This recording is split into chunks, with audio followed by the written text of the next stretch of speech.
In this video we're going to look at a quick introduction to inequalities, and I have the inequalities here and how you read them and their signs. Just a little background about where this word inequality comes from. We all know what equal means.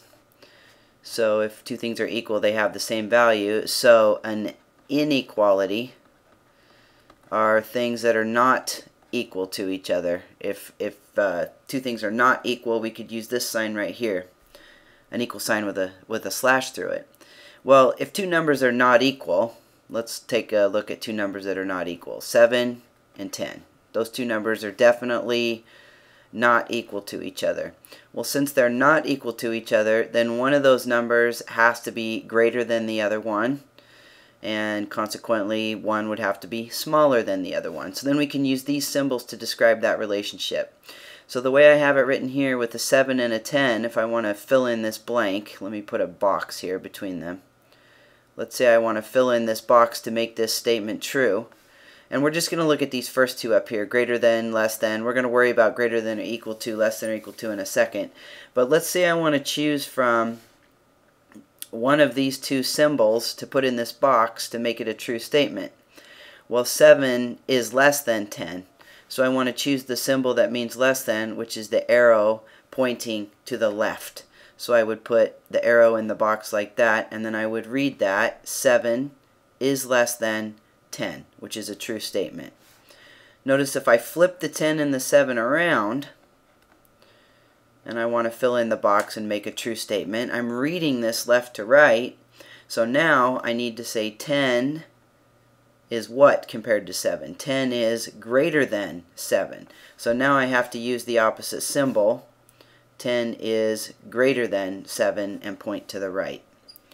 Well, one of the biggest problems people have is remembering which direction these symbols go. So let me give you a few hints, and then we'll talk about this equal to part up here in a minute. I haven't forgot. Let me give you a few hints about how to remember which one is which. The first one you may have heard me say as I was putting this less than in. Less than points to the left. LL. Less than points to the left. So consequently greater than would point to the right. Okay, that's one way you could remember it. Another way people remember it is they say, if you look at less than, I'm going to write less than, except my L I'm going to put a little tilted there. Less than. So if you think about less than being starting with L, and you tilt that L this way and kind of tilt your head, that might help you remember that the less than goes that direction as well. The way I learned it when I was younger, if I was filling in something like 6 and 14, the way I was taught was to point to the smallest number. Wherever the smallest number is, point to it. So there's the smallest number, I'm going to point to it. Alright, let's do another one. Let's say I had 18.7 and 18.07. Okay, if I'm comparing these two numbers, the 18s are the same. Then I look at the tenths. So there's the 7 and there's the 0. 0 is less than 7. So now this number on the right is smaller. So I'm going to point to the smaller number. That'll work. Now if I read this, because the symbol's pointing to the right, it's greater than. So I would read that 18.7 is greater than 18.07. But the way that I put the symbol in the box was to point to the small one. So that's another way you could do it. Point to the small one. Now, you know, you only need to remember whatever way is going to work for you. You don't have to remember every single method that I'm showing you, but you need to find one that works for you. Another very common way that people teach greater than and less than is they use this idea of an alligator. So let's say we've got a couple other numbers here. Let's just do easy numbers to keep this simple here. 2 and 15. And we want to fill in the blank. Alright, so I said a second ago the way that I learned was to point to the small number. Another way that people teach it is to think of this symbol as an alligator's mouth, and he wants to eat the bigger number. So 2 and 15, 15's bigger. So if I think of this as an alligator mouth, let's use green. Alright, we'll put some teeth in there. And let's do like a scary red eyeball. Alright, there's an alligator, and he wants to eat the bigger number, so the mouth is going to go towards the bigger number, which is 15.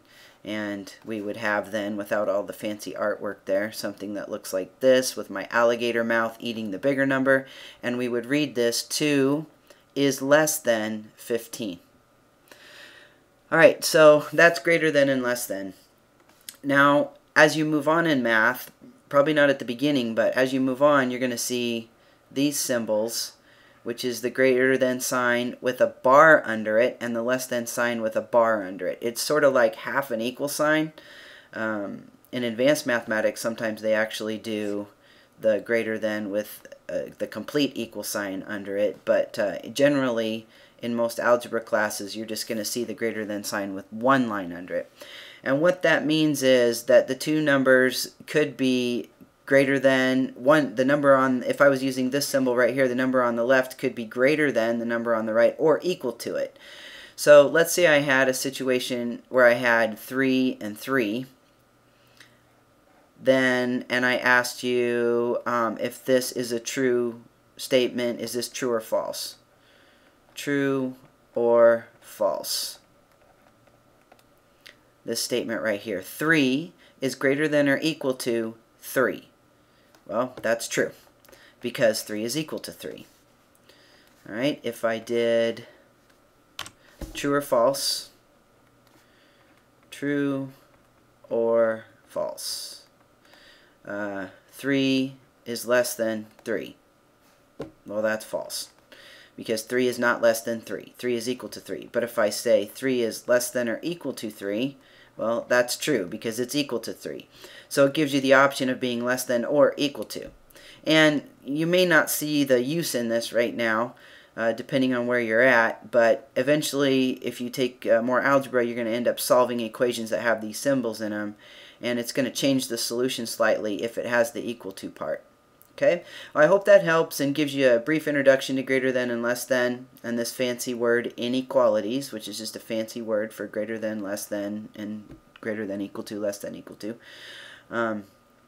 And you'll see these as you move on in math.